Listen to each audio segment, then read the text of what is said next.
We have had so many discussions about consciousness, our true nature,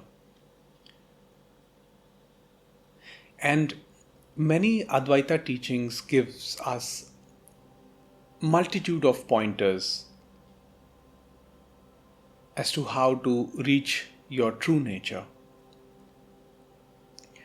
But what we forget is that all these pointers are intellectual, and intellect is the last hurdle.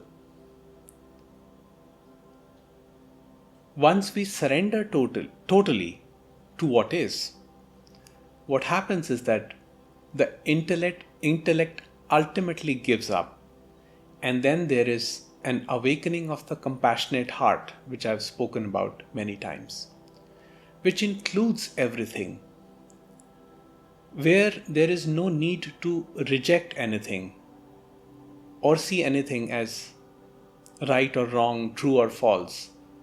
Whereas when we are in that realm of intellect, we try to discard the feeling, the emotion, the sensation as unreal. And sometimes that can feel a little heartless. That can feel something that is devoid of human emotions. It seems like it is sort of a bypassing. And I do agree that sometimes it is. Because many teachers may be in that level of consciousness where for them the truth may be apparently very real because they're living in that truth. So they would say all there is consciousness. But for a seeker who's going through a different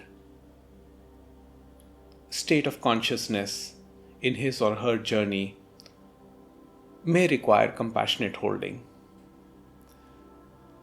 may require a deeper understanding, sometimes through concepts, other times through just being present,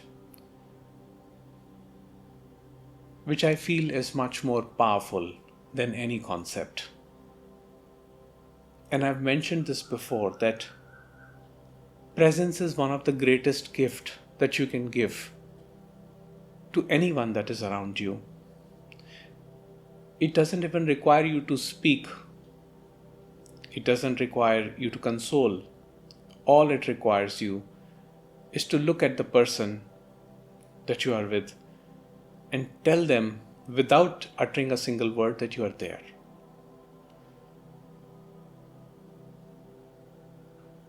And that is why perhaps Ramana Maharishi said that silence is the greatest teaching. The language of quietness is the most powerful one. And in his presence, many seekers would experience instantaneous awakening. Some of the seekers experienced opening of the chakras in his presence, the different energy vertices, and the vibrations through them simply shot up in his presence without even Bhagwan uttering a single word.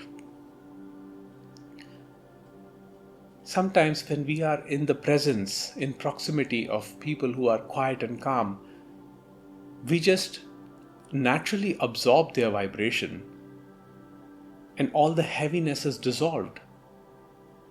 And I have experienced this with many teachers myself, without the needing to have long dialogues or long conversations about the nature of reality. One of the greatest compassion the teachers showed was to meet seekers at a consciousness the seekers were in. And this was very clear in the case of Nisargadatta Maharaj. So when somebody from the village would come to meet him, or when he would go to the villages, he did not talk about Advaita. He did not talk about Brahman or consciousness, because he knew that people there were not at that consciousness where they could grasp the concept. And he mentions this in one of his books. I can't recall the name of that book, maybe it's The Ultimate Understanding or something like that, where he mentions that he goes to a village and he meets a group of villagers and he just gives them random stories to warm their hearts. He does not tell them that all there is consciousness. Similarly, even Ramana Maharishi, when people would approach him and he saw that someone who was very attached to a particular practice like japa or kriya or meditation or chanting, anything,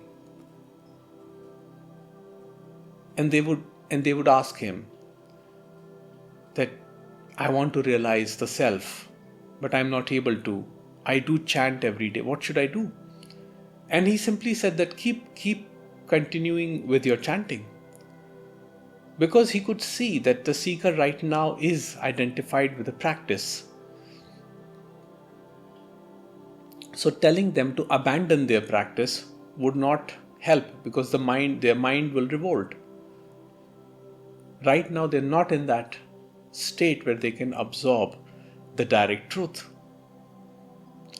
And so was also the case with Ramakrishna Paramhansa, when I think one of the caretakers of the ashram had a word with Swami Vivekananda, and Swami Vivekananda saw that caretaker's room was full of gods and goddesses, their images. And Swami Vivekananda told him that all this is of no use.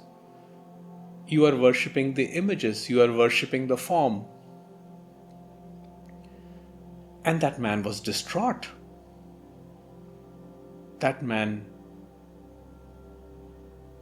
couldn't do anything. He was absolutely distraught. He was very sad. And then Ramakrishna Paramhansa told Swami Vivekananda that he shouldn't have done that. Because you see, for some people, it is through that pathway of devotion that the truth is realized. And there will be pain till there is that subject-object separation between me and God. But you see, it is not for the teacher or anybody else to convey that or to enforce that on a disciple. All they can do is just tell them that there is the formless that you can explore, or you can go inwards. But you cannot force anybody to go inwards. You see, it is not a matter of force, because where there is force, there is intellect.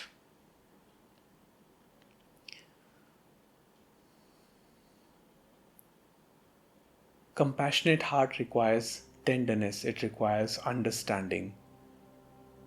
It requires meeting the person where they are. And sometimes, to explain the non-dual consciousness, deliberately the masters have to introduce duality to explain.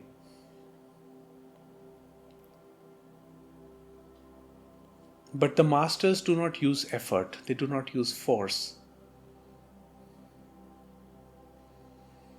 And Ramesh Balsekar would give an example where he would say that if you strike the ego hard, it may completely destroy the shell, completely destroy the whole thing. But if you gently tap it with a hammer, very gently, the shell opens up with minor cracks and the dish comes out. The purity comes out from within.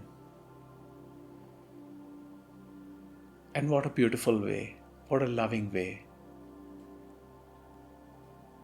Yes, the hammering is not an easy process. It wasn't an easy process for me. But it is still compassionate. Because you see, every seeker is ready to embrace minor discomforts. Because the cracking of the separate self, the me, is never a comfortable process. It is always painful. Therefore, masters are careful with their wording.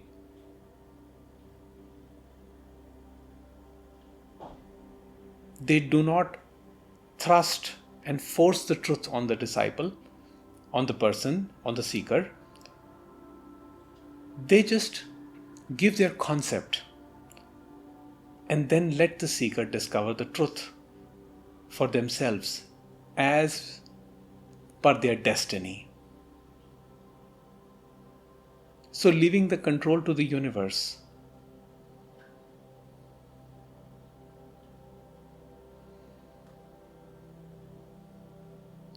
But when we say that we know the truth and we want you also to know the truth, and then we start using fancy words, the affirmations, which is all fine. If a seeker is at that level, then that's fine. But I feel that a human touch through stories, through personal sharings, through vulnerabilities goes a long way, has a deeper impact. It touches the seeker at a different level. So ultimately, it is not that the truth is going to be realized through the intellectual effort. The truth is like the self-luminous sun, which is the compassionate heart. And that compassionate heart is vast. It is what illuminates the mind complex, including the intellect. So intellect is a very small thing in front of the compassionate heart. The compassionate heart is way more powerful. But to reach that, one has to go through the storm of emotions, conflicts, sensations, into that purity, into that space.